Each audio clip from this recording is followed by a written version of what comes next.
नमस्कार विद्यार्थी मित्रांनो, आजच्या या भागात तुम्हा सर्वांचे खूप खूप स्वागत। आज आपण आपल्या मराठी विषयातील मराठी व्याकरण या भागाचा अभ्यास करणार आहोत। यापूर्वीच्या 2 भागांमध्ये आपण रिव्हिजन केली होती आणि ती आपण श्यामचे बंधू प्रेम आणि माझ्या अंगणात या कविता आणि पाठाची आपण रिव्हिजन केली। आज आपण व्याकरण बघणार आहोत। मुलांनो, तुमच्या व्याकरणातील जे काही पोर्शन आहे त्यामध्ये तुम्हाला दिलेला आहे विरुद्धार्थी शब्द, समानार्थी शब्द, लिंग, वचन, त्याचबरोबर नाम, सर्वनाम आणि विरामचिन्ह।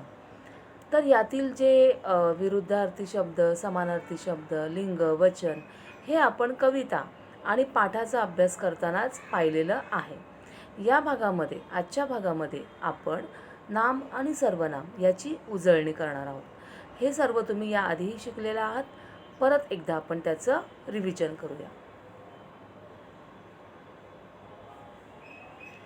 सुरुवातीला आपण पाहणार आहोत मुलांनो की नाम म्हणजे काय। तर एखादी व्यक्ती, प्राणी, स्थळ, वस्तू किंवा काल्पनिक वस्तू यांना दिलेल्या नावाला नाम असे म्हणतात। त्याची काही उदाहरणं तुम्हाला दिलेली आहेत बघा। गुलाब, आंबा, गाय, चिमणी, वाघ, भारत अशा प्रकारे वेगवेगळे फुलं, फळं, भाज्या किंवा वेगवेगळ्या वस्तू यांना दिलेल्या नावाला आपण त्याचे नाम असे म्हणतो।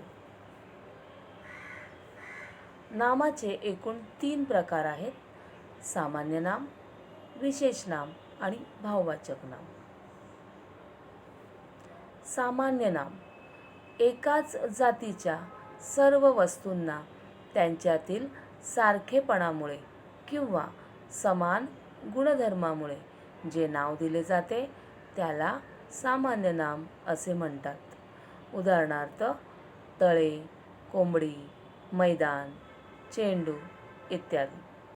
आता इथे तुम्हाला सांगितलेलं आहे की एकाच जातीच्या सर्व वस्तूंना त्यांच्यामध्ये जो सारखेपणा असतो आणि समान गुणधर्म असतात त्यावरून काही नाव दिलं जातं, त्याला आपण म्हणतो सामान्य नाम। उदाहरणार्थ मैदान, मग ते कोणतंही मैदान असेल, म्हणून इकडे मैदान आहे म्हणून म्हटलेलं आहे सामान्य नाम।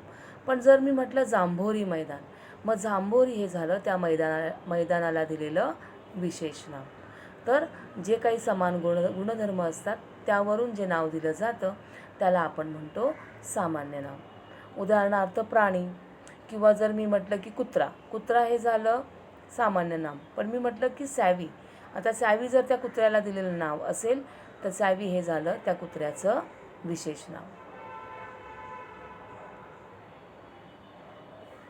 विशेष नाव ज्या नामाने जातीचे ज्ञान होत नाही पण त्यातील एखादी विशिष्ट व्यक्ती, प्राणी किंवा वस्तूचे ज्ञान होते त्यास विशेष नाम म्हणतात। उदाहरणार्थ समजा मी म्हटलं की मुलगी, तर मुलगी हे झालं सामान्य नाम। पण मी जर म्हटलं मीनाक्षी, तर मीनाक्षी हे त्या मुलीला दिलेलं असतं विशेष नाम। त्यामुळे मीनाक्षी हे आहे विशेष नाम व मुलगी हे आहे सामान्य नाम। त्याचबरोबर आपण पाहतोय की सूर्य, मोरपिसारा इत्यादी। भाववाचक नाम ज्या नामामुळे प्राणी किंवा वस्तूतील गुण, धर्म किंवा भाव याचे ज्ञान होते त्याला भाववाचक नाम असे म्हणतात। उदाहरणार्थ शांती, हुशारी, चातुर्य किंवा गरिबी, श्रीमंती, सौंदर्य हे झाली सर्व भाववाचक नामं। आता या गोष्टी ज्या असतात त्या आपल्याला डोळ्यांनी दिसत नाहीत, त्याला म्हणतो आपण फील करतो, त्याचा आपण अनुभव घेत असतो आणि म्हणून त्याला आपण म्हणतो भाववाचक नाव। त्यालाच आपण इंग्लिशमध्ये ॲब्स्ट्रॅक्ट नाउन असं सुद्धा म्हणतो। आता आपण काही उदाहरणं पाहूया। समोर तुम्हाला वाक्य दिलेली आहेत, 3 वाक्य आहेत आणि जर तुम्ही वाचली तर तुम्हाला कळेल की ती सारख्याच प्रकारची आहेत। पहिलं वाक्य पहा, समीर हा हुशार मुलगा आहे। आता या वाक्यामध्ये मुलगा या शब्दाला अधोरेखित केलेला आहे आणि आपल्याला तो शब्द काय आहे म्हणजे नामाचा कोणता प्रकार आहे ते ओळखायचं आहे। इथे फक्त मुलगा म्हटलेला आहे, त्या मुलाचं नाव जरी समीर दिलेलं असेल तरी समीरला आपण अंडरलाईन केलेलं नाही आहे. मुलगा या शब्दाला अंडरलाईन केलेला आहे, अधोरेखित केलेला आहे आणि मुलगा हे आहे सामान्य नाम. तुम्ही जर दुसरं वाक्य पाहिलं तर समीर हा हुशार मुलगा आहे. एकच वाक्य आहे ते, परंतु समीर या शब्दाला अधोरेखित केलेलं आहे. त्या मुलाला दिलेलं समीर हे त्याचं विशेष नाम आहे आणि म्हणून समीर हे विशेष नाम आहे. तिसरं वाक्य तुम्ही पाहिलं तर समीरची हुशारी सर्वांना माहीत आहे. इथे हुशारी या शब्दाला अधोरेखित केलेला आहे आणि म्हणून हुशारी हे आहे भाववाचक नाम. खालील वाक्यातील अधोरेखित केलेल्या नामांचा प्रकार ओळखा. तुम्हाला इथे काही वाक्य दिलेली आहेत, त्यांना अधोरेखित केलेलं आहे, तर ते नेमकं काय प्रकार आहे नामाचा तो आपण इथे ओळखायचा आहे. तुम्ही आता पाहू शकता स्क्रीनवर तुम्हाला 2 छोटे छोटे परिच्छेद दिलेले आहेत. दोन्ही परिच्छेदामध्ये काय फरक आहे तो आपण आता पाहूया. पहिला बघा, राम हुशार आहे. राम नियमित शाळेत जातो. रामला चित्रकलेची आवड आहे. आता या परिच्छेदामध्ये तुम्ही पाहिलं असेल की राम हा शब्द परत परत आलेला आहे. त्याचा उल्लेख परत परत केल्यामुळे थोडंसं ऐकायला आपल्याला विचित्र वाटतं. परंतु दुसरा परिच्छेद बघा, राम हुशार आहे. तो नियमित शाळेत जातो. त्याला चित्रकलेची आवड आहे. दुसऱ्या परिच्छेदामध्ये तुम्ही पाहू शकता की पहिल्या वाक्यामध्ये रामचा उल्लेख केल्यानंतर पुढच्या वाक्यांमध्ये रामऐवजी काही वेगळे शब्द वापरलेले आहेत जे रामशी संबंधित आहेत आणि त्यामुळे ती वाक्यरचना आपल्याला व्यवस्थित वाटते. वाक्यातील नामांचा वारंवार होणारा उच्चार टाळावा म्हणून नामाच्या ऐवजी वापरण्यात येणाऱ्या शब्दाला सर्वनाम असे म्हणतात. या त्या वाक्यांमध्ये सुद्धा आपण पाहिलं होतं की राम राम राम हा शब्द सारखा आल्यामुळे ऐकायला थोडा कंटाळवाणा वाटतो. परंतु त्याच्याऐवजी जर आपण तो, त्याला, त्याने असे शब्द वापरले तर आपल्याला ते ऐकण्यासाठी व्यवस्थित वाटतं. आणि अशा प्रकारची जी रचना आपण करतो त्याला आपण म्हणतो सर्वनाम. जे शब्द आपण त्या नामाच्या ऐवजी वापरतो त्याला आपण म्हणतो सर्वनाम.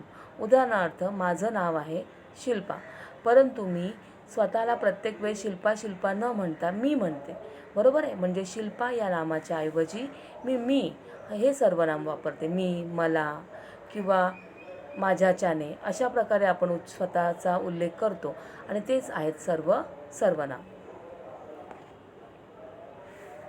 सर्वनामाचे मुख्य 6 प्रकार आहेत. पहिलं ते वेगवेगळे 6 प्रकार आपण पाहूया. पुरुषवाचक सर्वनाम, दर्शक सर्वनाम, संबंधी सर्वनाम, प्रश्नार्थक सर्वनाम, सामान्य अनिश्चित सर्वनाम आणि 6वा प्रकार आहे आत्मवाचक सर्वनाम. पहिला प्रकार आपण पाहूया, पुरुषवाचक सर्वनाम. पुरुषवाचक सर्वनामाचे 3 उपप्रकार आहेत. पहिला आहे प्रथम पुरुषवाचक सर्वनाम. बोलणारा स्वतःविषयी बोलताना किंवा लिहिताना वाक्यामध्ये ज्या सर्वनामांचा उपयोग करतो त्यास प्रथम पुरुषवाचक सर्वनाम असे म्हणतात. उदाहरणार्थ मी तुम्हाला म्हटलं ना की मी असं ज्यावेळेस मी म्हणते ते झालं प्रथम पुरुषवाचक सर्वनाम. उदाहरणार्थ मी, मला, आम्ही. तुम्हाला याची काही 2 उदाहरणं दिलेली आहेत, ती आपण पाहूया. पहिलं आहे मी गावाला जाणार आहे आणि दुसरं आहे मला फिरायला फार आवडते. तुम्ही पाहिले की इथे पहिल्या वाक्यामध्ये मी हे प्रथम पुरुषवाचक सर्वनाम आहे आणि दुसऱ्या वाक्यामध्ये मला फिरायला फार आवडते. द्वितीय पुरुषवाचक सर्वनाम. जेव्हा बोलणारा ज्याच्याशी बोलायचे आहे त्याचा उल्लेख करताना वाक्यामध्ये ज्या सर्वनामांचा उपयोग करतो त्या सर्वनामास द्वितीय पुरुषवाचक सर्वनाम असे म्हणतात. आता बोलणारा स्वतःबद्दल तर जे वापरतो त्याला आपण म्हटलं आहे प्रथम पुरुषवाचक सर्वनाम, परंतु तो ज्याच्याबद्दल बोलतो आहे किंवा ज्याच्याशी बोलतो आहे तर त्यासाठी जी काही तो सर्वनामांचा उपयोग करतो त्याला आपण म्हणतो द्वितीय पुरुषवाचक सर्वनाम. उदाहरणार्थ तू, तुम्ही, तुम्हाला इत्यादी. तुम्हाला 2 उदाहरणं दिलेली आहेत. तुम्ही घरी कधी येणार आणि दुसरं आहे तुम्हाला कोठे जायचे आहे. पहिल्या वाक्यामध्ये तुम्ही हे द्वितीय पुरुष सर्वनाम आहे आणि दुसऱ्या वाक्यामध्ये तुम्हाला हे द्वितीय पुरुषवाचक सर्वनाम आहे. आता इथे सुद्धा मी तुमच्याशी बोलते, बरोबर आहे, विद्यार्थ्यांशी बोलते. तुम्ही, तुम्हाला ही झाली द्वितीय पुरुषवाचक सर्वनाम. तृतीय पुरुषवाचक सर्वनाम. जेव्हा बोलणारा दुसऱ्या व्यक्तीशी बोलताना व तिसऱ्या व्यक्तीचा उल्लेख करताना ज्या ज्या सर्वनामांचा वाक्यात उपयोग करतो त्या सर्वनामास तृतीय पुरुषवाचक सर्वनाम असे म्हणतात. उदाहरणार्थ तो, ती, ते. पहिलं वाक्य बघा, तो आज का आला नाही. या वाक्यामध्ये तो हे आहे तृतीय पुरुषवाचक सर्वनाम आणि दुसऱ्या वाक्यामध्ये ते संध्याकाळी बाहेर फिरायला जाणार आहेत. या वाक्यामध्ये ते आहे तृतीय पुरुषवाचक सर्वनाम.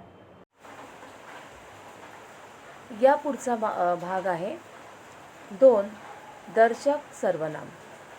जवळची व दूरची वस्तू दाखवण्याकरिता जे सर्वनाम वापरले जाते त्यास दर्शक सर्वनाम असे म्हणतात.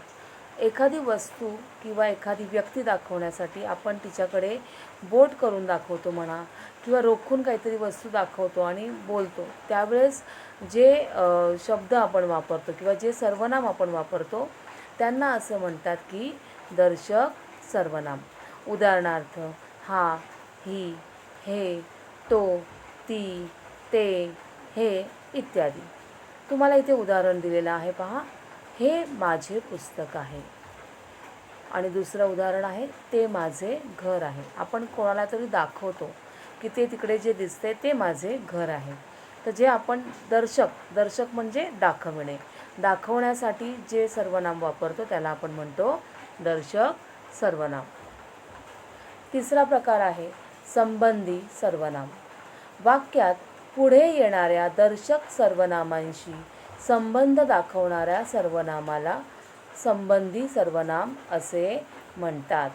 उदाहरणार्थ जो, तो, जे, ते, ज्याने, त्याने इत्यादी. तुम्हाला उदाहरण दाखवले की ज्याने मेहनत केली त्याने बक्षीस मिळवले. जो खेळतो आहे तो माझा भाऊ आहे. आता इथे पहा, तो हे काय आहे दर्शक सर्वनाम. आपण दाखवतोय की तो माझा भाऊ आहे, पण कोण, तर एवढ्या मुलांमध्ये जो खेळतो आहे तो माझा भाऊ आहे. तर इथे जोड ज्याला आपण म्हणू की जो आणि तो, यामुळे ते वाक्य जोडलं गेलेलं आहे आणि संबंध दाखवलेला आहे त्यामध्ये, म्हणून त्याला आपण म्हणतो संबंधी सर्वनाम. चौथा प्रकार बघा, प्रश्नार्थक सर्वनाम. ज्या सर्वनामाचा उपयोग वाक्यात प्रश्न विचारण्यासाठी केला जातो त्या सर्वनामास प्रश्नार्थक सर्वनाम असे म्हणतात. प्रश्न विचारताना आपण कोण, कुठे, काय, कशाला अशा प्रकारचे शब्द त्यामध्ये वापरतो आणि या शब्दांना आपण म्हणतो प्रश्नार्थक सर्वनाम. उदाहरणार्थ बघा, तुझ्याकडे किती रुपये आहेत. तू कुठे राहतोस. तर या वाक्यांमध्ये किती, कुठे हे काय आहेत प्रश्नार्थक सर्वनाम. पाचवा प्रकार आहे सामान्य अनिश्चित सर्वनाम. कोण, काय, कोणी, कोणास, कोणाला ही सर्वनामे वाक्यात प्रश्न विचारण्यासाठी न येता ती कोणत्या नामाबद्दल आली आहेत हे निश्चित सांगता येत नाही तेव्हा त्यांना अनिश्चित सर्वनाम असे म्हणतात. जेव्हा वाक्यात ही जी सर्वनामे आहेत कोण, काय, कोणी, कोणास, कोणाला प्रश्न विचारण्यासाठी न येता ती कोणत्या नामाबद्दल आपण वापरली आहेत हे ज्यावेळेस आपल्याला निश्चित सांगता येत नाही त्यावेळेस त्या सर्वनामाला आपण अनिश्चित सर्वनाम असे म्हणतो. उदाहरणार्थ कोणी कोणास हसू नये किंवा इतक्या उंचावर कोण जाईल.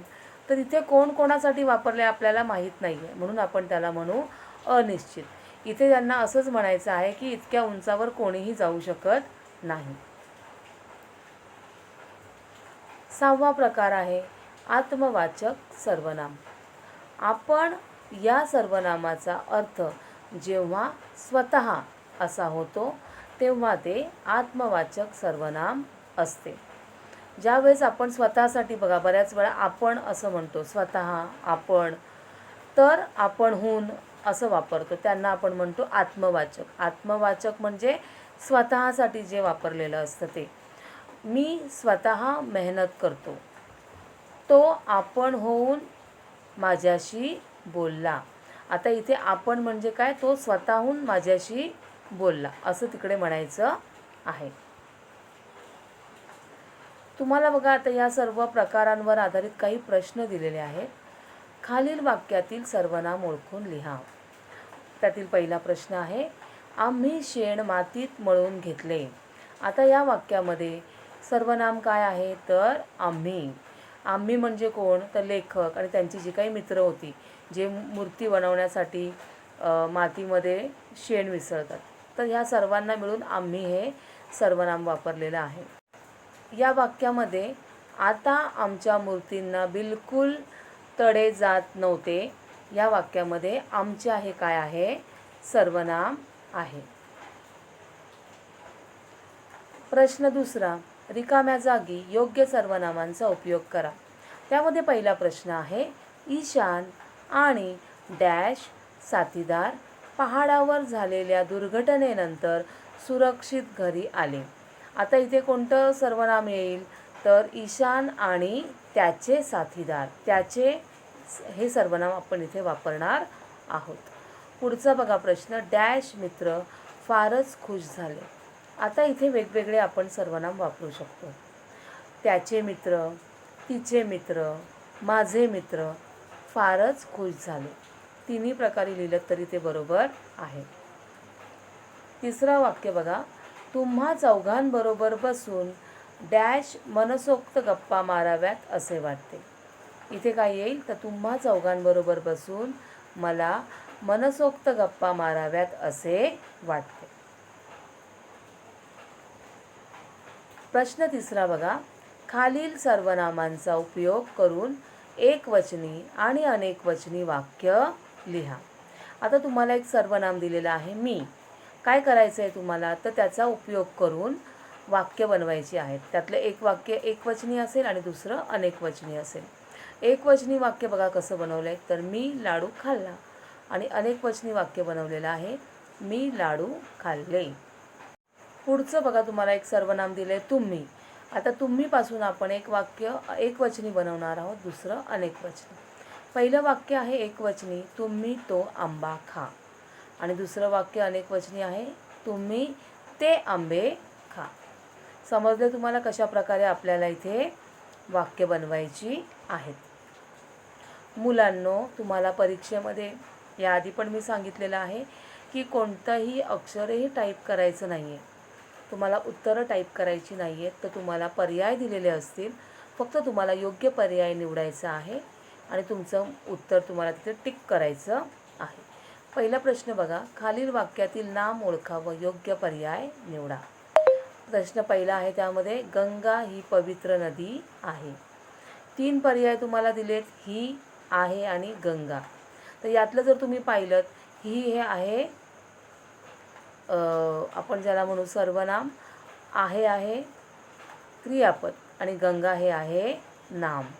आणि त्यामुळे आपण इथे म्हणणार आहोत गंगा हे आपलं बरोबर उत्तर आहे, त्याला आपण टिक करणार आहोत. समीर हा एक हुशार मुलगा आहे. या वाक्यामध्ये बघा, हा, आहे आणि मुलगा हे 3 तुम्हाला पर्याय दिलेले आहे आणि यातील बरोबर उत्तर आहे मुलगा. मुलगा हे आहे सामान्य नाम आणि वर जे आपण पाहिलं गंगा हे आहे विशेष नाम. पुढचा प्रश्न बघा, खालील वाक्यातील सर्वनाम ओळखा व योग्य पर्याय निवडा. पहिला तुम्हाला प्रश्न दिला आहे, तो आज आला नाही. 3 तुम्हाला पर्याय दिलेले आहेत, आज, आला आणि तो. तर यातलं सर्वनाम काय आहे, तर सर्वनाम आहे तो. त्यामुळे आपलं बरोबर उत्तर आहे क हा पर्याय. आणि मग त्याला आपण बरोबर असं चिन्ह मार्क करणार आहोत. दुसरा प्रश्न आहे, तुझ्याकडे किती रुपये आहेत? आता या प्रश्नामध्ये तुम्ही जर पाहिलं तर किती, रुपये आणि आहेत हे 3 पर्याय तुम्हाला दिलेले आहेत. त्यातील सर्वनाम आहे बघा किती. किती का आहे? तर किती हे आहे प्रश्नवाचक सर्वनाम आणि म्हणून ते आपलं बरोबर उत्तर आहे. तुम्ही त्यालाच मार्क करणार आहात. तर मुलांनो, माझ्या मते तुम्हाला इथपर्यंत समजलं आहे. आपण फक्त आज रिवाईज केलं आहे नाम आणि सर्वनाम. हा सर्व अभ्यास तुम्ही याआधीही केलेला आहे. फक्त तो यापुढे व्यवस्थित वाचायचा आहे. तुम्हाला जी उदाहरणं दिली आहेत, मग ती असाइनमेंटमध्ये असतील किंवा व्हिडिओमध्ये ज्यावेळेस तुमचं प्रेझेंटेशन चालू असतं तासिका, त्यामधले असतील, ते सर्व तुम्हाला व्यवस्थित वाचायचे आहेत. त्यांना समजून घ्यायचं आहे आणि तुम्हाला अशा प्रकारचे प्रश्न विचारले जातील ते सुद्धा मी तुम्हाला दाखवलेलं आहे. त्यामुळे अजिबात घाबरायचं नाही परीक्षेला आणि आपण परीक्षेत खूप चांगला मार्क काढून दाखवणार आहोत. तर पुन्हा भेटूया आपल्या पुढच्या भागात. तोपर्यंत नमस्कार.